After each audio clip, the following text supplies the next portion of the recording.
The transmission came through at 0317, and it sounded like the end of everything I had ever believed about the galaxy being a place worth living in. I was standing on the bridge of the ECS Harrowfield, running a standard patrol sweep along the Helix frontier, watching absolutely nothing happen on every sensor screen. My coffee was cold. My second officer, Lieutenant Grace Whitfield, was half asleep at her console. The frontier had been quiet for 6 months, ever since the Tetheran Galactic Empire signed the integration accords with Earth's governing council. Peace was supposed to be the new normal. We were supposed to be past the hard part. Then the comm array screamed. Not a standard alert, not a priority flag.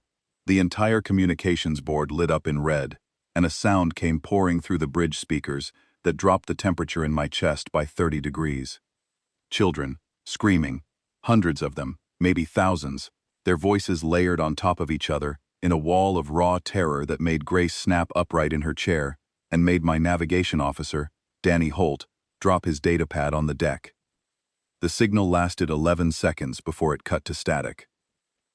I set my coffee down with a hand that was not shaking because I would not allow it to shake. Not yet. Trace the source, I said. Danny's fingers moved fast. Velen Corridor, Commander. Specifically the Sanctuary Reach Cluster. Colony World Laros 4. Sanctuary Reach. I knew the name. Every human in the fleet knew the name. 12 colony worlds in Tetheran-administered space, where the integration accords had established joint custody zones. The program's centerpiece had been a relocation initiative. Human children, ages 3 through 15, moved to mixed-species educational campuses under Tetheran oversight. The idea was cultural bridge building, a new generation, growing up together, learning to see each other as neighbors instead of strangers. Over 800,000 children had been relocated across those 12 worlds over the past 2 years. 800,000 kids who had been sent there by parents who trusted the treaty. Get me a clean channel to Sanctuary Reach, I ordered. I am trying, sir. Danny's voice was tight. Every standard frequency is jammed or dead. I am picking up Tetheran military comm traffic on their restricted bands, but it is encrypted. Break it. Working on it. Grace was already running a parallel track. Commander, I am picking up a secondary broadcast. Civilian frequency, very weak. Human origin, it is coming from the surface of Laros 4.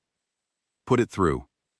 The voice that filled the bridge belonged to a woman, and she was speaking with the terrible calm of someone who has gone past fear and come out the other side into something worse. Her name, she said, was Dr. Nora Penfield. She was a pediatric nurse attached to the Sanctuary Reach Medical Initiative. If anyone is receiving this, she said, the Tetheran Imperial Guard has landed on all 12 colony worlds. They came in force, hundreds of transports, thousands of soldiers. They went to the schools first, then the shelters, then the medical centers. They took the children out into the courtyards and they lined them up and they... Her voice broke, just for a moment. Then she pulled it back together with a kind of strength that made my throat close. 800,000 children. All of them. Every single one. They started at dawn, and they did not stop for 6 hours. The adults were not touched. We were made to watch. They wanted us to see it. They wanted us to carry it home. The transmission died. No one on my bridge spoke. No one moved. Danny had stopped typing. Grace had her hand over her mouth. The helmsman, a young corporal named Peter Sawyer, was gripping the edge of his console so hard his knuckles had gone white. I stood there in the center of my bridge and felt something inside me go very still, not numb, not broken, still, like water before a storm, like the air before lightning finds the ground. Danny, I said, you said you were breaking Tetheran military encryption. Yes, sir. I have fragments. Partial decrypts. Read them. He swallowed. Phase cleanse, proceeding on schedule, across all 12 target zones. Asset denial complete in sectors 1 through 9. Completion quotas met in all sectors. Biological contaminant removal at 97%. Recommend mopping operations for remaining 3%. Biological contaminant removal. That is what they called it. 800,000 children. And the Tetheran Empire classified them as a biological contaminant. More fragments came through over the next hour. Diplomatic cables, internal memoranda. The picture they painted was clear and methodical and completely without mercy. Emperor Veloth III, sovereign ruler of the Tatharan Galactic Empire, had issued a classified imperial decree 6 months before the integration accords were even signed. The decree identified human genetic adaptability, our species' ability to thrive in almost any environment, as a long-term existential threat to Tatharan dominance. The children relocated under the accords were not students. They were hostages, gathered in one place for efficient disposal. The entire peace process had been a trap. I contacted Earth Command on our most secure channel. The response came back faster than I expected, which told me they already knew. The face on my screen belonged to Vice Admiral Cade Morrow, a man I had served under for 9 years. I had seen Cade angry. I had seen him grieving. I had never seen him like this. His expression was perfectly calm. His voice was soft, almost gentle, the way you speak to someone at a funeral. "Commander Varga," he said, "I need you to listen carefully." "Yes, sir. All ships, all fleets, every vessel bearing a human crew, regardless of assignment, regardless of mission priority. You are ordered to return to Sol, immediately." I stared at him. "Sir, that is a full withdrawal. We have people out here. Civilians, trade stations, mining operations. All of them, Elias. Every last soul. Bring them home." "Sir, with respect, that looks like retreat." Something moved behind Cade Morrow's eyes, something old and dark and patient. "It is not retreat," he said quietly. "Do as you are ordered. Return to Sol. And Commander, do it quickly." The channel closed. I stood on my bridge and watched the tactical display as, one by one, every human ship in the sector began to turn. Not just my patrol group, the entire Helix Frontier deployment. Cargo haulers breaking off from trade routes. Science vessels abandoning research stations. Mining crews pulling up stakes from asteroid belts they had worked for years. Hundreds of vessels, all moving in the same direction, all converging on the same destination, Earth. No one argued. No one questioned. No one asked why. We all knew why. The Tatharan diplomatic vessel intercepted us 2 hours into our withdrawal. It was a sleek, polished cruiser with the imperial sigil gleaming on its hull, and it hailed us on an open channel with the smug confidence of a government that believed it had just made the smartest move in galactic history. "Human vessels," the Tatharan diplomat said, and I could hear the satisfaction in his translated voice. "We observe your withdrawal from the frontier. The Empire wishes to assure you that the recent action in the Velen corridor was a necessary measure for galactic stability. We trust that humanity will accept the new reality and confine itself to the Sol system, where your species may continue to exist under reasonable constraints." He waited for a response. None came. "Human vessels, do you acknowledge?" Silence. "Commander of the lead vessel, this is Imperial Envoy Thesson Voral. I am authorized to discuss terms for humanity's future status within the galactic framework. Please respond." I looked at Grace. She looked at me. Neither of us reached for the comm. The Tatharan tried 3 more times. His tone shifted from smug to confused to something that might have been the first faint edge of unease. "Why do you not respond?" he asked. "Are you so broken by grief that you cannot speak?" I turned off the comm console. Behind us, 312 human ships sailed in perfect formation toward Sol, and not one of them said a single word. The silence spread across every frequency, every channel, every band. An entire species going quiet all at once. The Tatharan envoy would later tell his superiors that the silence disturbed him more than any threat could have. He was right to be disturbed, but he did not yet understand why. Silence, when it comes from a species like ours, does not mean we have nothing to say. It means we have moved past words, past diplomacy, past the part of ourselves that still believes talking can fix what has been broken. 800,000 children. Every name, every face. We were not retreating, we were inhaling. The first sign that something was wrong came 17 days after the purge, and I almost missed it because I was not looking for trouble. I was looking for confirmation. "My name is Rylan Case." I am a senior intelligence analyst for the Tatharan Imperial Bureau of Strategic Assessment, and for 17 days I had been compiling the most satisfying report of my career. Humanity was withdrawing. Every scanner, every probe, every deep space monitoring array confirmed it. Human ships were streaming back toward their home system, like animals fleeing a forest fire. Their frontier colonies were being abandoned. Their trade routes were going dark. Their diplomatic channels had ceased transmitting. The Empire had won. That was the narrative, and for 17 days I believed it. Emperor Valoth held 3 separate victory addresses.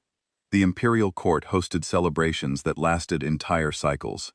Admiral Torek Vasan, commander of the Imperial Guard forces that had carried out the operation in Sanctuary Reach, was awarded the Crimson Star of Valor and promoted to Grand Marshal. The mood across the Empire was euphoric. Humanity, the aggressive, adaptable, stubbornly resilient species that had been expanding into Tatharan space for decades, had finally been put in its place. Then I noticed the numbers. I was running a routine signals intelligence sweep, cataloging the decline in human communication traffic as evidence of their collapse, when I realized the data did not match the story. Human communication traffic had not declined. It had increased, massively. The volume of data moving between human ships and installations had spiked by a factor of 1,000 in the first week after the withdrawal began, and it was still climbing. But I could not read any of it. Every byte was encrypted in formats that our best cryptanalysts could not even categorize, let alone break. These were not standard military ciphers. These were not diplomatic codes. These were something entirely new, encryption architectures that our systems could not find a structural foothold in. It was as if humanity had, overnight, deployed an entirely new communications infrastructure that rendered our intelligence capabilities meaningless. I flagged this in my daily brief. My supervisor, Director Korshan Vel, told me to stop looking for problems where none existed. So I looked harder. The energy readings were the second anomaly. Our deep space sensor platforms maintained a passive monitoring network around human-controlled space. For years, these platforms had given us a reliable picture of human industrial activity, energy consumption, fleet movements, and population distribution. In the days following the withdrawal, the readings from platforms near the Sol system began to spike. Not gradually, not incrementally. They spiked so high and so fast that 3 of our sensor platforms burned out their detection arrays trying to process the data. Something was happening around Earth that was generating more energy than any single system civilization should have been capable of producing. Orders of magnitude more. The readings suggested output levels comparable to a mid-stage stellar engineering project, the kind of energy you would associate with a species that had been spacefaring for millennia, not centuries.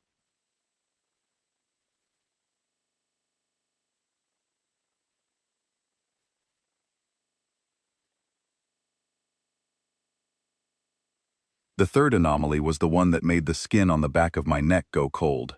Our sensor platforms near human territory were going dark. Not destroyed. I checked and rechecked the diagnostic data. The platforms were still there, still functioning, still transmitting status pings, but their sensor arrays were being blinded. Every optical, electromagnetic, gravitational, and quantum detection system on every platform within 3 light-years of Sol was returning nothing but white noise. Something was flooding the entire spectrum with interference so sophisticated that our instruments could not filter it out. Humanity was not just pulling back behind its borders, it was pulling a curtain closed behind it. I compiled everything I had found and requested an emergency briefing with the Imperial Military Council. Director Vel tried to block me. I went over his head. I called in every favor I had accumulated in 23 years of intelligence work, and I got my 30 minutes in front of the people who mattered.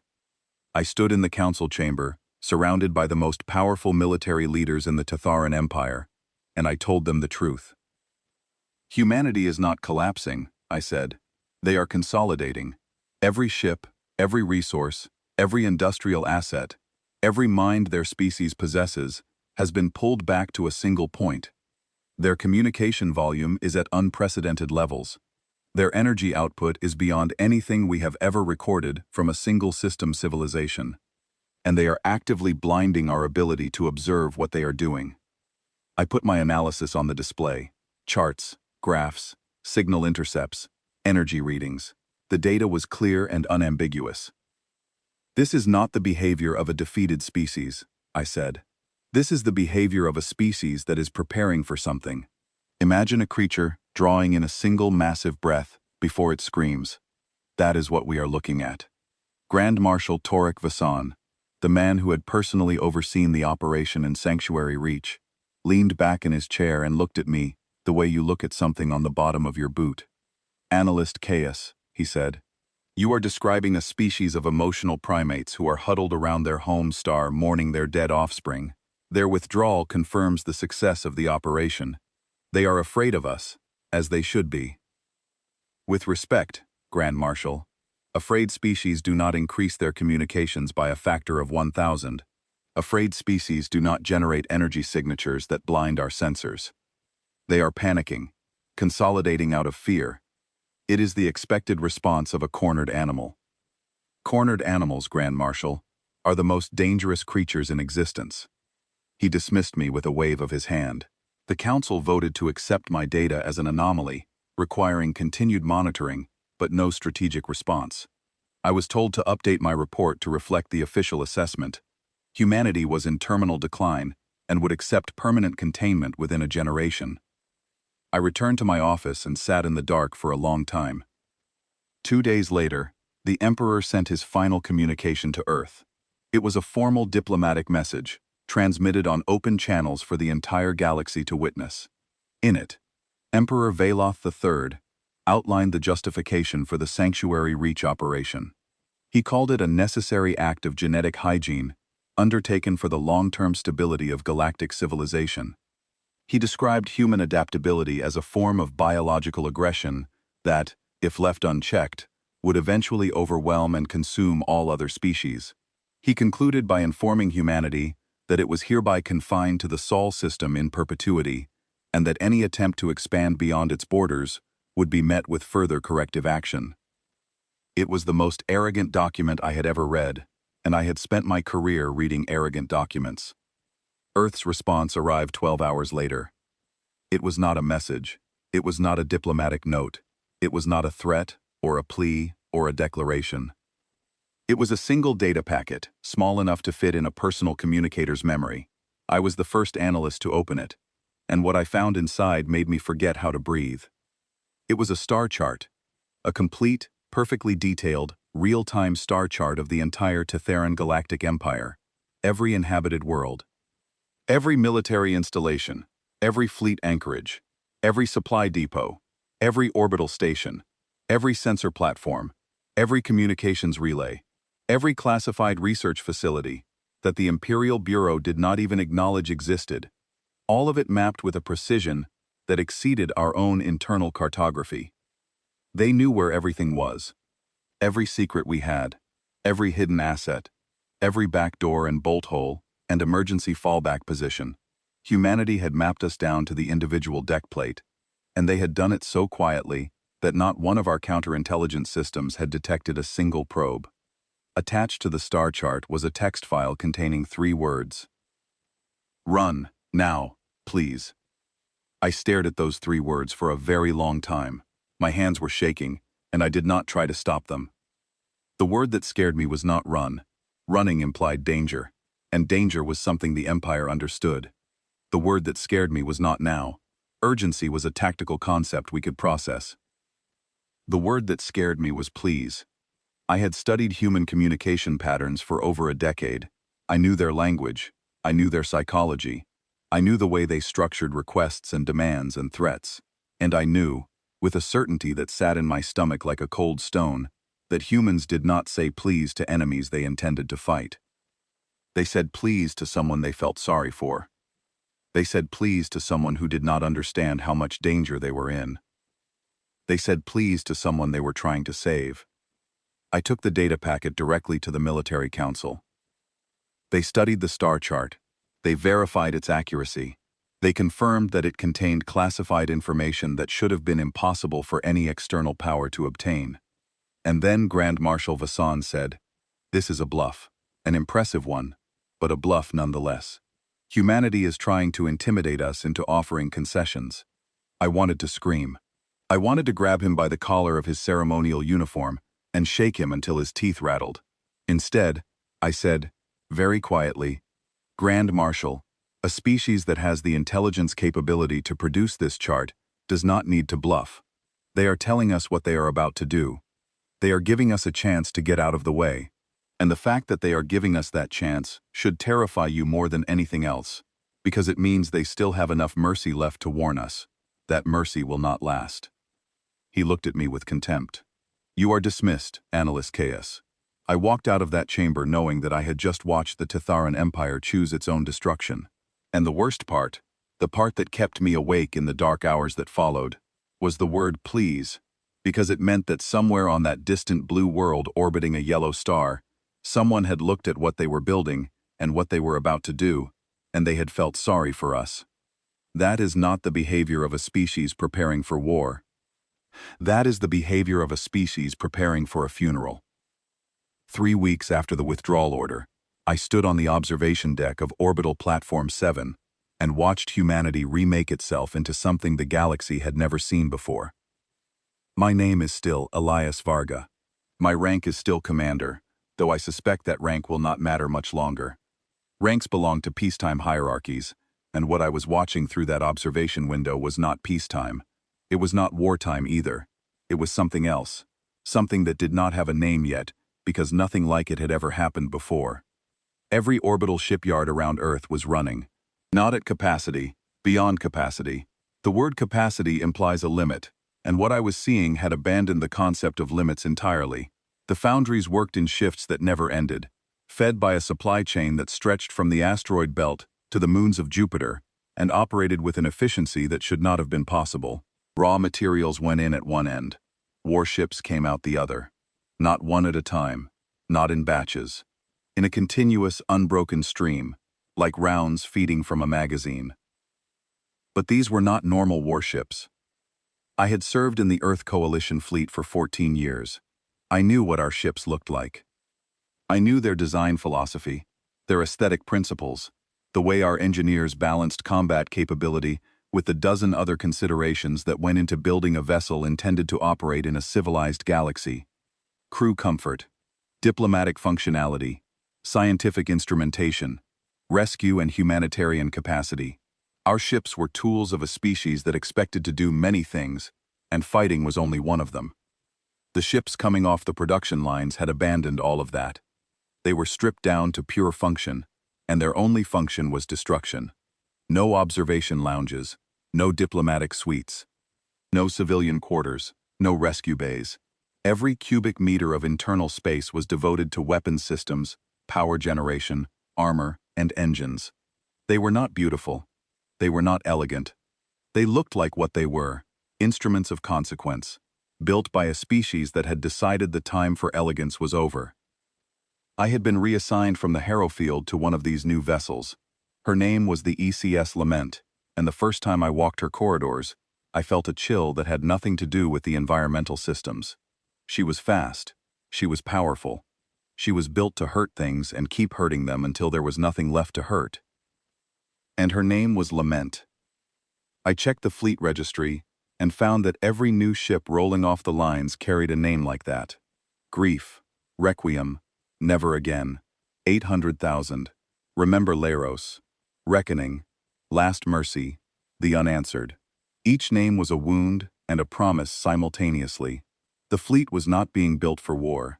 War is something nations do when they disagree about borders or resources or ideology. This was something else. This was a species building the physical infrastructure of grief and directing it outward.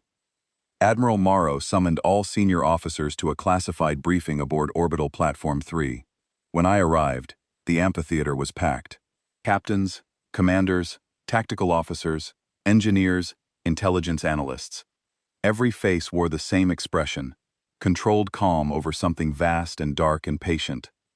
Morrow stood at the front, with a woman I had not met before, a civilian with close-cropped gray hair and steady eyes, who was introduced as Dr. Sarah Okafor, director of the Advanced Research Directorate. I knew the directorate existed. Every officer did. It was the branch of human military science that worked on things we hoped we would never need. The black budget projects, the theoretical weapons platforms, the technologies that existed at the intersection of physics and nightmares. Dr. Okafor spoke first, and she spoke without preamble. For the past 47 years, she said, the Advanced Research Directorate has developed a series of weapons systems and strategic technologies that were sealed behind ethical locks. These locks required unanimous consent from every member of Earth's governing council to open. The locks were designed to ensure that these technologies would never be deployed for political gain, territorial expansion, or any purpose short of existential necessity. She paused. 72 hours after the Sanctuary Reach massacre, the Governing Council convened an emergency session. The vote to open the ethical locks was unanimous. It took 9 minutes. The room was very quiet. I am going to show you what was behind those locks. What followed was the most frightening briefing I had ever attended, and I had attended briefings about asteroid impacts and first contact scenarios and theoretical planet-killing weapons, but those had always been abstract, hypothetical, things that might happen someday. What Dr. Okafor showed us was real, built, tested, and ready to deploy. The first system was gravitational lensing weaponry. By manipulating gravitational fields at a quantum level, these weapons could focus and redirect gravitational forces with surgical precision. At low power, they could crush a warship like a fist closing around a tin can. At high power, they could destabilize the core of a star. Dr. Okafor showed us test footage from a classified proving ground in the outer system. A decommissioned battlecruiser, 3 kilometers long, folded in on itself in 4 seconds.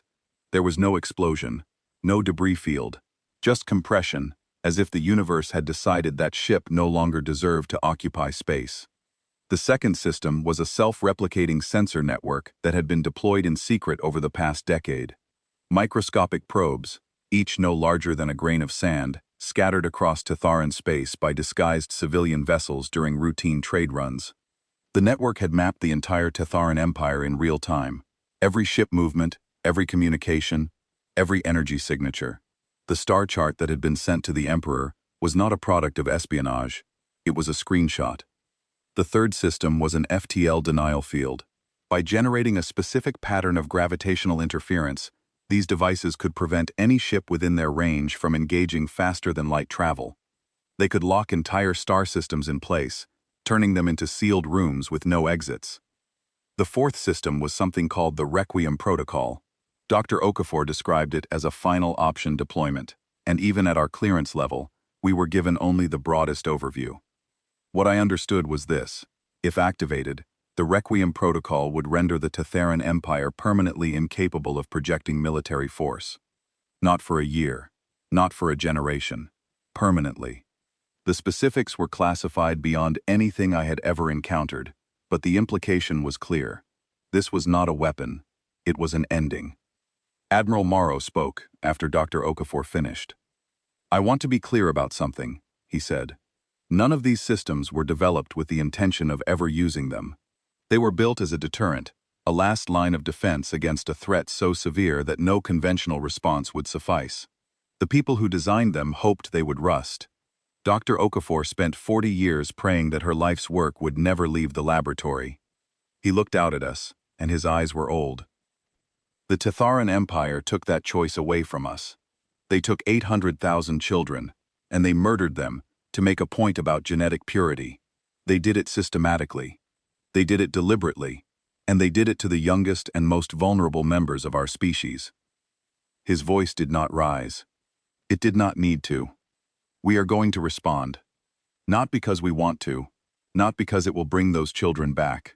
We are going to respond because if we do not, then every species in this galaxy will learn the lesson that the Tatharan Empire is trying to teach, that you can slaughter human children and walk away untouched. We will not allow that lesson to stand."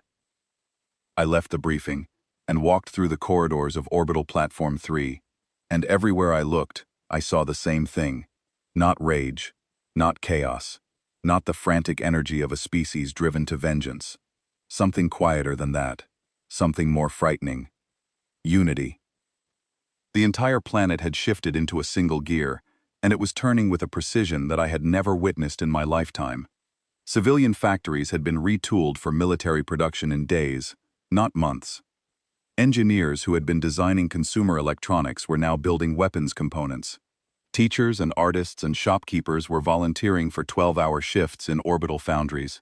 Scientists who had retired decades ago were returning to laboratories. Medical professionals were staffing triage centers that did not yet have patients but would, soon. There were no protests, no dissent, no political debate. For the first time in recorded history, humanity was in complete agreement about exactly one thing, and that agreement was absolute and non-negotiable, and terrifying in its totality. I went down to Earth on a supply shuttle. I wanted to see it with my own eyes, to understand what was happening on the surface. What I found was a planet that had become a single organism. In every city, on every continent, the memorials had begun. People had taken the colony records from Sanctuary Reach, the enrollment files from the schools, the medical records from the clinics, and they had turned them into portraits. 800,000 faces, rendered in paint and light and stone, covering the walls of buildings, the sides of bridges, the floors of public squares. Every child, every face, every name. I walked through the Memorial District in Geneva and found myself standing in front of a mural that covered the entire facade of a 6-story building. It showed a 7-year-old girl from Leiros 4. Her name, according to the plaque at the base of the wall, was Philippa Crane. Her friends called her Pip. She was in the 2nd year of the integration program. Her school records indicated that her favorite activity was drawing pictures of stars. She wanted to be an astronomer when she grew up. Someone had reproduced one of Pip's drawings next to her portrait. It was a child's rendering of a night sky, wobbly circles of yellow and white scattered across a blue background, with a small figure standing at the bottom, reaching up. It was the kind of drawing that every human child has made at some point, the universal expression of wonder and hope, and the belief that the universe is a place worth reaching for. I stood in front of that wall for a long time. I put my hand against the painted surface, and I made a promise that I did not say out loud. I did not need to. The wall was covered in handprints, thousands of them. Every person who had stood where I was standing had done the same thing, had pressed their hand against the memory of a child they had never met, and made the same silent promise. We remember, we will always remember, and we are coming. 6 weeks after the withdrawal began, the fleet was ready. The timeline should have been impossible. Building 4,000 warships in 6 weeks was not just unprecedented. It was a violation of every industrial projection model ever created. But those models were based on a species operating under normal conditions, and nothing about this was normal. Humanity had thrown every resource it possessed into a single furnace, and what came out the other side was not a fleet. It was a statement. 4,000 warships, each one named for grief. Each one built for a purpose that none of us wanted, but all of us accepted. Admiral Morrow addressed the fleet on the morning of departure. He transmitted on an open, unencrypted channel, and every person in the room understood why. He was not just speaking to us. He was speaking to the Tetharan Empire, and to every other species in the galaxy that was listening. 3 weeks ago, he said, we sent the Tetharan Empire a message containing 3 words. We asked them to run. We said please. They did not listen. His voice was steady and calm, and carried the weight of 800,000 names. We are now coming. We will not stop for surrender. We will not stop for borders. We will not stop for pleas. You taught our children what your empire is. Now we will teach the galaxy what humanity is. The fleet moved. 4,000 ships, burning toward Tetharan space in a formation that covered a volume of space so vast, it would have taken a beam of light 3 minutes to cross from one edge to the other. And in that formation, somewhere in the heart of it, the ECS Lament surged forward, and I stood on her bridge and felt the deck vibrate beneath my feet with the power of engines designed for one purpose and one purpose only. I looked at Grace Whitfield, who was running tactical. I looked at Danny Holt, who was monitoring communications. I looked at Peter Sawyer, who was holding the helm steady with hands that did not tremble. None of us spoke. We had moved past words a long time ago. The human fleet arrived on the 43rd day after the purge, and the manner of their arrival broke something fundamental in the way I understood the universe. I was in the command center of Citadel Station, the Tatharan Empire's primary military coordination facility, orbiting our throne world. Around me, 200 analysts and tactical officers monitored the defense grid that protected the heart of the Empire. We had 6 weeks of warning, 6 weeks to prepare, 6 weeks during which the most powerful military force in the known galaxy should have been able to construct an impregnable defense. We wasted nearly all of it. Emperor Veloth refused to acknowledge the threat. Grand Marshal Vasan, riding the prestige of his promotion and his Crimson Star, publicly declared that humanity lacked the industrial capacity to mount a meaningful offensive within a year, let alone 6 weeks. Half the military leadership treated the human warning as an elaborate psychological operation designed to extract diplomatic concessions. The few frontier commanders who took it seriously and began evacuating non-essential personnel from exposed systems were arrested for cowardice and sedition. I spent those 6 weeks screaming into a void. I filed reports. I submitted analysis. I requested emergency meetings. I presented data showing the energy signatures from Sol, the communication spikes, the blinded sensor platforms. Every single report was acknowledged, filed, and ignored. The Empire's institutional arrogance was so deeply embedded that it could not process the possibility that a species it considered inferior might be capable of something it could not anticipate. And then, on the 43rd day, the sky fell. They did not arrive at one point. They arrived at every point. 4,000 human warships dropped out of faster-than-light travel across 200 Tatharan systems in the same 60-second window. Not approximately the same window. The same window. 60 seconds, across a volume of space spanning hundreds of light years.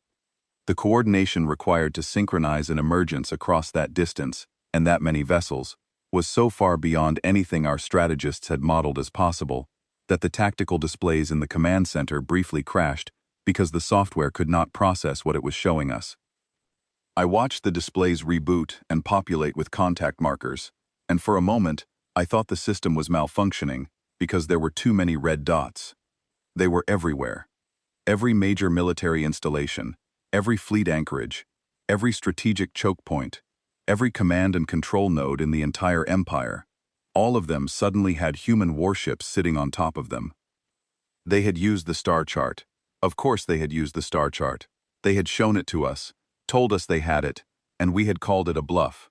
Now 4,000 warships were using it as a targeting overlay, and every ship was exactly where it needed to be to do the maximum amount of damage with the minimum amount of effort. The first thing humanity did was activate the FTL denial fields. Every engaged system, all 200 of them, was suddenly sealed. No ship could jump in. No ship could jump out.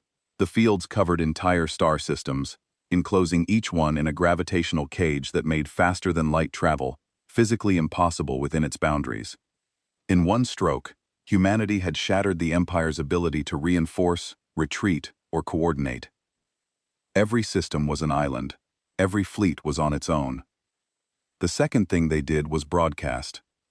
On every frequency, in every Tatharan system under siege, the same audio recording began playing on an endless loop. It took me a moment to recognize it, and when I did, my blood turned to ice. It was the transmission from Sanctuary Reach, the screams of the children. 6 hours of audio, compressed and looped, pouring out of every speaker in every ship and station that could receive a signal. The human fleet was forcing us to listen to what the Empire had done. Not as an accusation, not as propaganda, as a reminder, as a statement of why they were here and what had brought them to our doorstep. Grand Marshal Vasan, to his credit, responded quickly. He ordered all available fleets to engage, and the Tatharan military was not weak. We had numerical superiority in several of the contested systems. Our warships were battle-tested, crewed by experienced officers, and equipped with weapons systems that had been the terror of the galaxy for centuries. It did not matter. The human weapons were a generation ahead of anything our intelligence services had predicted. The gravitational lensing batteries hit our capital ships from ranges that should have been impossible, and when they hit, our ships did not explode. They crumpled. They folded inward like paper in a fist, compressed by forces that our shields could not deflect, because our shields were not designed to counter weaponry that turned gravity itself into ammunition. In the Korath system, a Tatharan battle group of 40 warships engaged a human force half its size. The engagement lasted 11 minutes. At the end of those 11 minutes, every Tatharan vessel was either crushed, disabled, or drifting without power. The human force suffered no losses. In the Talari system, the Empire's primary shipyard complex attempted to launch its defense fleet. The human ships destroyed the launch cradles before the first Tatharan vessel cleared the docks, then systematically dismantled the shipyard piece by piece, with a precision that left the civilian habitation rings untouched. Workers who were standing on observation decks watched their warships dissolve, while the glass they were standing behind did not even vibrate. That was the detail that struck me most forcefully as I watched the reports flood in from across the Empire. The precision. Human weapons were not just powerful, they were impossibly accurate. They could destroy a weapons platform while leaving the medical station 300 meters away completely intact. They could collapse a command center without cracking the hull of the transport ship docked beside it. They were not bombing us. They were performing surgery, cutting out the military and governmental infrastructure of the Empire with a scalpel so fine that civilian casualties were measured in dozens, not thousands. I realized what they were doing. They were not trying to conquer the Tatharan Empire. They were not trying to occupy our worlds or subjugate our people, or replace our government with a puppet regime. They were disarming us, permanently and completely.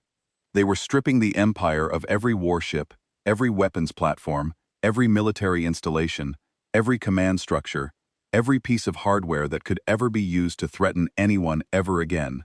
They were not destroying a civilization. They were destroying a civilization's capacity for violence, and they were doing it with a thoroughness that left no room for recovery. System by system, the reports told the same story. Human warships engaged military targets exclusively. Civilian infrastructure was left untouched. Population centers were avoided. The few instances of collateral damage I could find in the data were so minor that they appeared to be genuine accidents rather than acceptable losses. The Tatharan military fought hard. Our crews were brave, and many of them died fighting. But bravery does not overcome a technological gap this vast, and courage does not deflect weapons that your shields cannot even detect. By the end of the second day, the Empire had lost 400 warships. By the end of the fifth day, the number was past 2,000. By the end of the first week, entire sectors of the Empire had been militarily neutralized, their defense forces reduced to floating wreckage, while their civilian populations watched from windows and wondered what came next. Emperor Veloth finally understood what was happening on the 9th day, when the human fleet entered the Sovereign Core, the ring of heavily fortified systems surrounding the throne world itself. He sent a surrender offer via emergency diplomatic channel, full reparations for the Sanctuary Reach massacre, the arrest and trial of all officers involved, territorial concessions, economic compensation, and a formal imperial apology delivered before the entire galactic community. Earth's response was 3 sentences long. "We told you to run. We said please. Surrender is no longer a concept we recognize from you."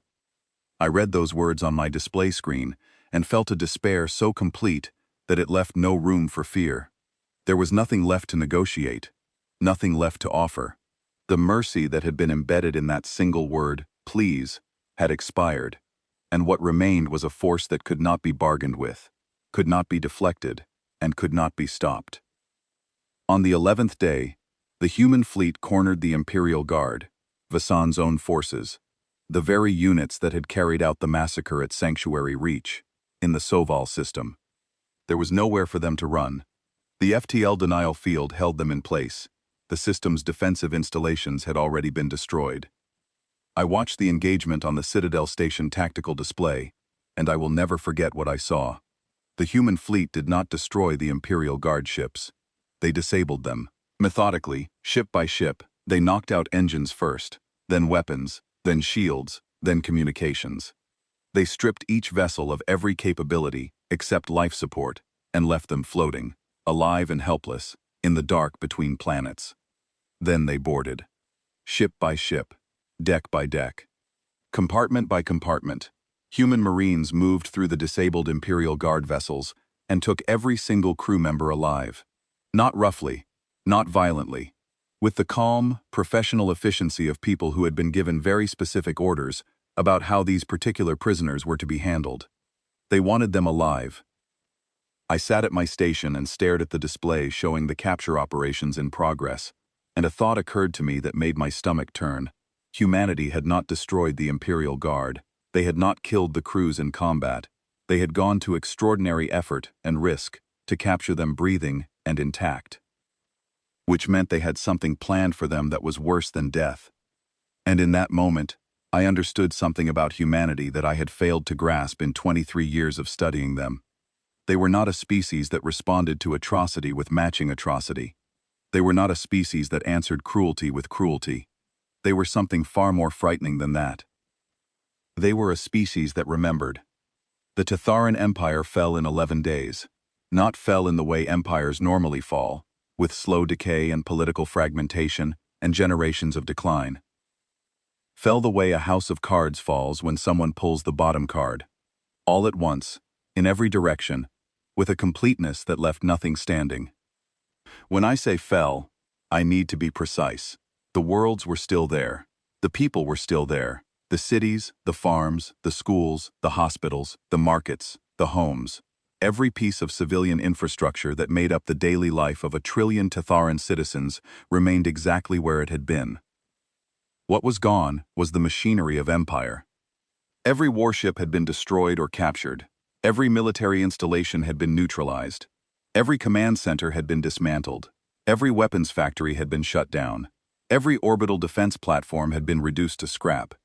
The Tatharan Empire still existed as a civilization, but as a military power, it had been erased from the galaxy as thoroughly as if it had never existed.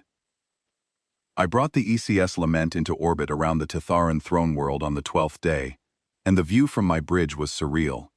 The planet below was green and blue and beautiful, its cities gleaming, its orbital infrastructure intact. But the sky around it, which had once been crowded with warships and defense platforms, and the constant traffic of a military superpower, was empty. Clean, swept bare. The only ships in orbit were ours. Admiral Morrow gave the order for the ground operation, and I led one of the assault groups that descended to the surface. I expected resistance. I expected fighting in the streets, last-ditch defenses, fanatical loyalists making a stand around the Imperial Palace. What I found instead was something I had never anticipated. The Tatharan people turned on their emperor themselves. By the time our shuttles touched down in the capital, crowds had gathered around the palace gates. Not military forces, civilians. Millions of them, filling the boulevards and plazas, pressing against the palace walls with a fury that had nothing to do with us, and everything to do with the man inside who had brought this catastrophe upon them. They had watched their military destroyed in 11 days. They had listened to the recording of the children's screams that humanity had broadcast on every frequency. They had seen the star chart that proved their government's deepest secrets had been laid bare. And they had realized, with a clarity born of total defeat, that their emperor had not just committed an atrocity. He had committed an atrocity against the one species in the galaxy that had both the capability and the will to respond with overwhelming, irresistible, absolute force. When we reached the palace, Emperor Valoth III was already in custody. His own household guard had surrendered him. He was sitting in a receiving chamber with his hands bound, wearing the formal robes of his office, and he looked at me as I entered, with an expression that I can only describe as incomprehension. He still did not understand.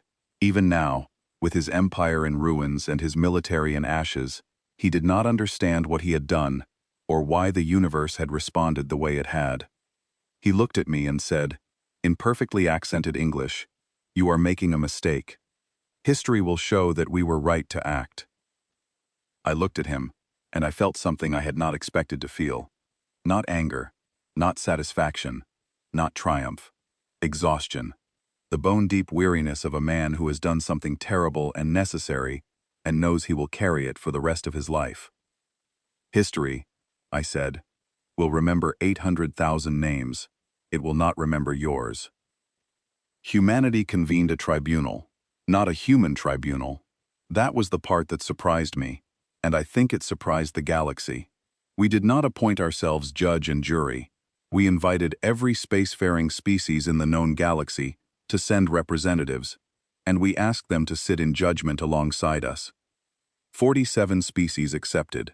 The trial was held on the throne world itself, in the Imperial Senate chamber, and it was broadcast on every frequency, in every language, to every world in the galaxy. Across the chamber from me sat a Tatharan intelligence analyst named Rylan Case. I had read his file during the campaign.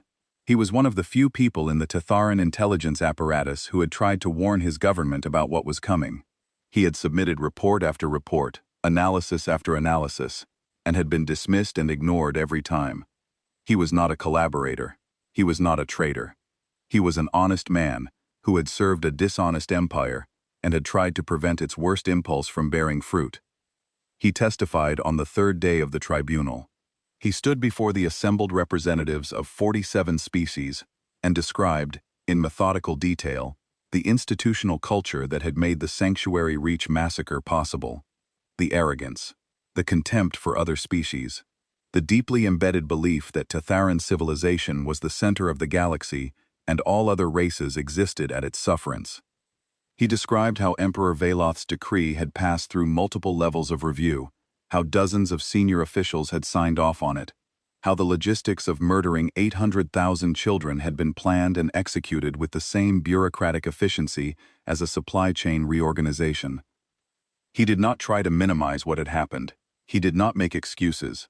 He simply laid out the facts and let them stand in the light, and his courage in doing so earned a silence from the chamber that was more powerful than any applause. I testified on the fourth day.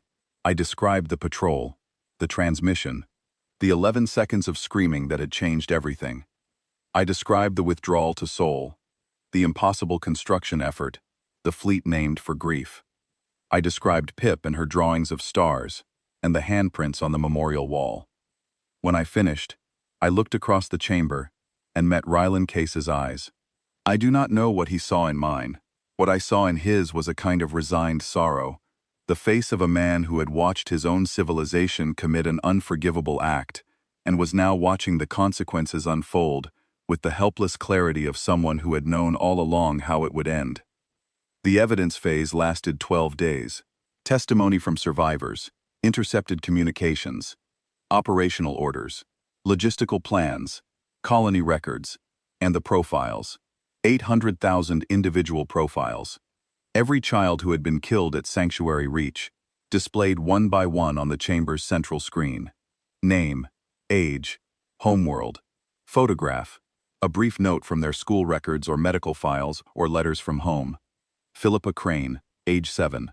Laros 4. Liked drawing stars. Wanted to be an astronomer. Owen Hatch, age 11. Meridian's Hope. Played the violin. Was learning Tatharan as a second language because he wanted to make friends with his new neighbors. Sophie Lake, age 4. Cassandra Station. Could not yet write her own name but had memorized the names of every constellation visible from her dormitory window. 800,000 of them. The gallery took 19 hours to display them all, and not one person in that chamber left during those 19 hours.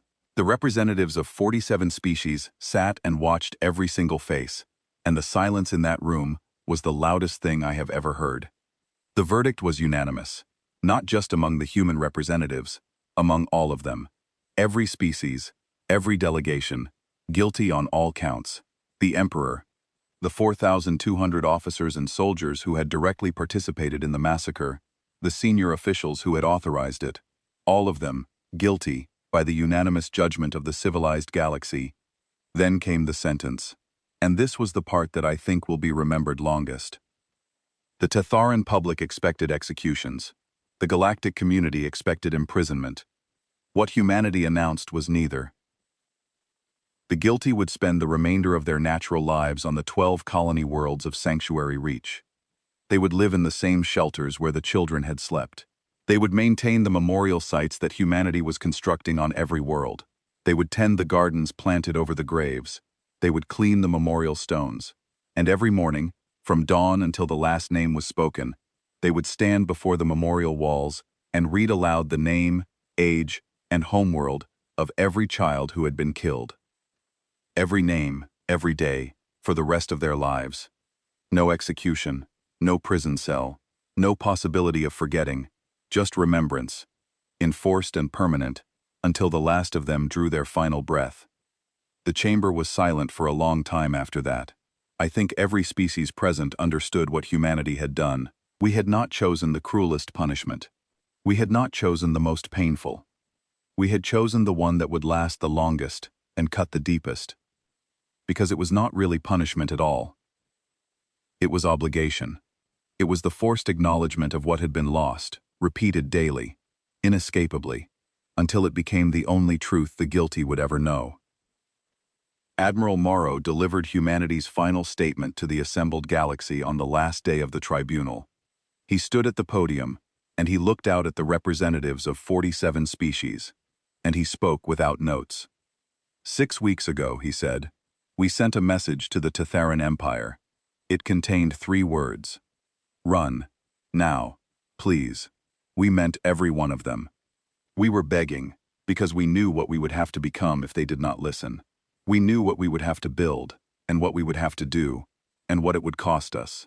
Not in ships or resources, in ourselves.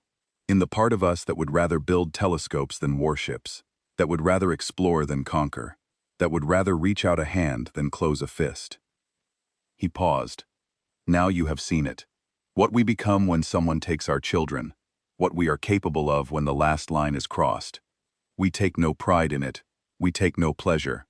This is not who we want to be, but it is who we are when we have no other choice.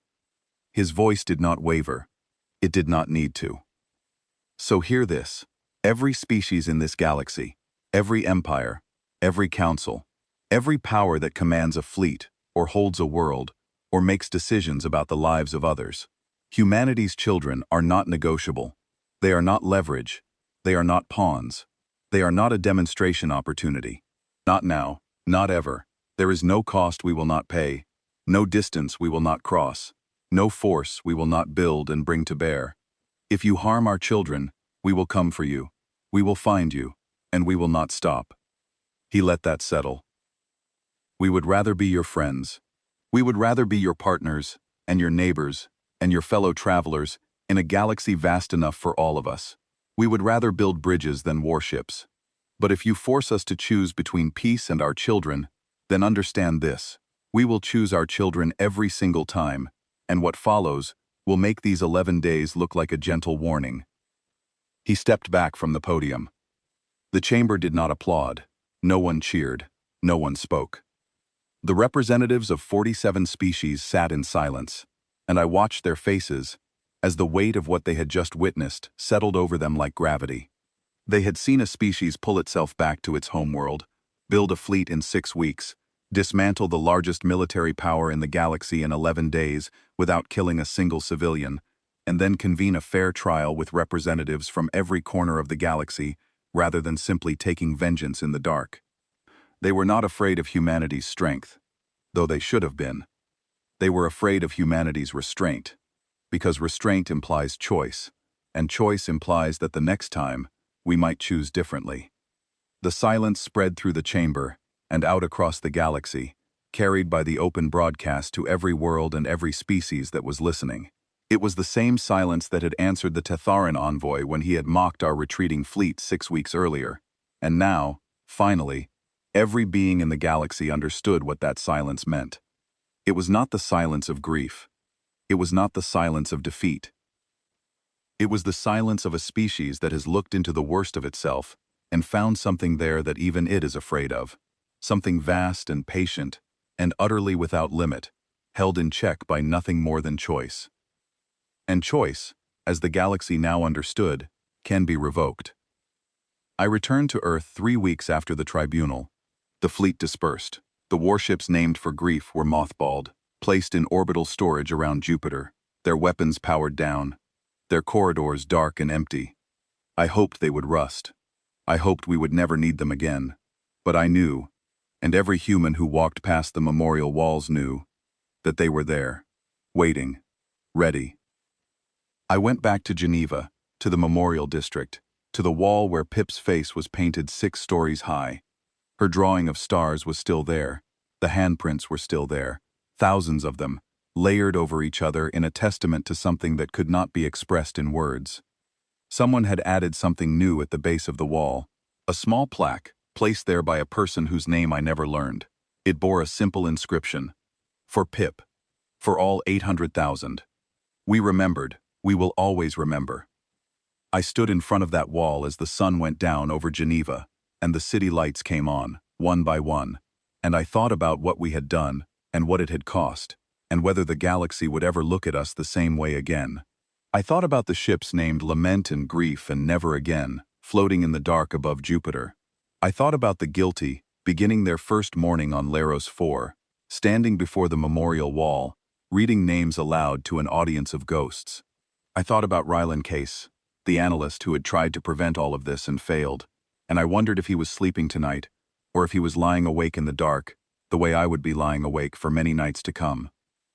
Humanity did not want to be this.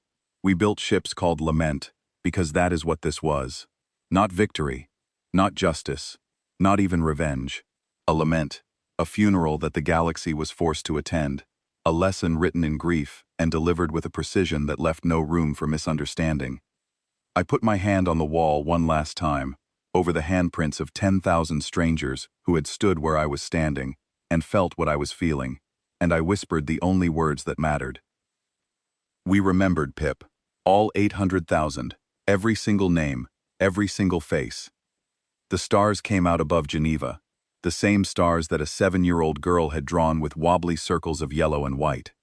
I stood beneath them and felt the weight of what we had become, and the hope that we would not have to become it again. But if we did, we would. Without hesitation, without limit, without mercy. That is the lesson the galaxy learned in those 11 days, and it is a lesson that will not be forgotten for as long as the stars remember how to shine.